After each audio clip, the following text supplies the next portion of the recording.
Everybody has heard of the 32X, right? The ill-fated add-on for the Sega Mega Drive, or Genesis in America, that was meant to bridge the gap between the 16-bit and 32-bit generations. Conceived by Sega America R&D head Joe Miller, the 32X was their compromise with Sega Japan with regards to abandoning the Sega Genesis when they felt it still had some legs in North America and postponing the next 32-bit Sega console. The 32X is infamously convoluted in its setup, with its AV out and its own power supply as it sat atop the old Genesis. There was also the cost factor. The 32X was effectively the budget 32-bit upgrade path for Sega. Compared to the premium Sega Saturn experience which came a little bit later, think the Xbox Series S and X, but in this instance neither system was compatible with the other. Crazy, right? Anyway, the 32X was actually a reasonably cheap upgrade path for existing Mega Drive and Genesis owners, but the proposition was quite expensive for anyone else as they'd have to buy both a 16-bit console and its 32-bit add-on. And that's where the Sega Neptune comes in, serving as an all-in-one solution by combining the Mega Drive and 32X tech into one tidy unit. Prototypes were created, but by the time that they had been completed, the Sega Saturn had hit the West in a rush, and the sales of the 32X had fallen through the floor, and thus, the Sega Neptune was quickly cancelled. With that bit of history out of the way, we move to the here and now. In November 2023, modder DeVisix created a replica of the Sega Neptune shell, allowing others to 3D print it and create their own pseudo-Neptune. Macho Nacho was one of the many who did just that, albeit by combining boards from both the Mega Drive 2 and the Sega 32X unit, and you should definitely check out his video in the description below. Then, in February 2024, Kosam took things one step further with a custom board, and using chips and parts from existing consoles, you could have your own fully featured Sega Neptune in the shell created by DeVisix. And now, in the present day, Brazilian manufacturer Gamescare has announced its own Sega Neptune console, called the GF1 Neptune, and dropping the Sega name for obvious reasons. This sleek, sexy import has lots of interesting features.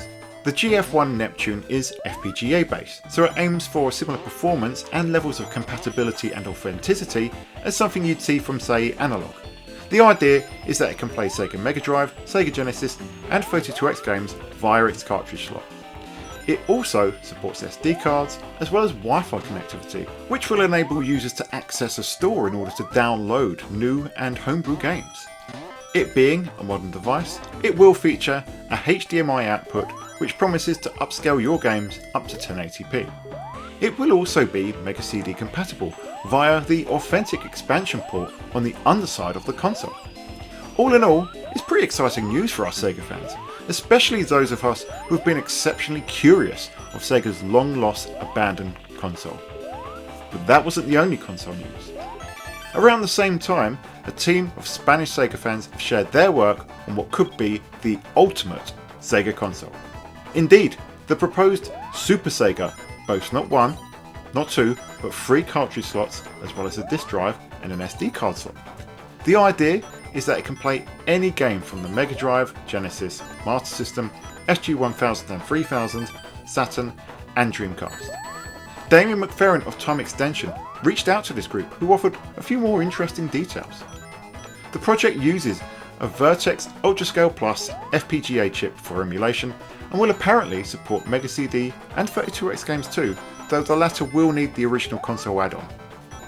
We also learn that SuperSega isn't actually the official name of the project, rather the original name for the fan site that is associated with that emulation community. Nonetheless, the team have reached out to Sega for an official license and to include some official games of the unit. And hey, it can't be any worse than those at-games machines, right? Anyway, there's an absolute ton of information in the Time Extension article, so if you really want to get into the detail, make sure you check that out. So, what do I make of these brand new Sega-inspired consoles? I think they're both very exciting. The Neptune, with its stunning, authentic look, certainly has won me over in a big way, while the boxy, Master System looking SuperSega seems more of a case of function over form. That being said, the idea of having an all-in-one solution for Sega games is definitely very tantalising if the team are able to pull it off.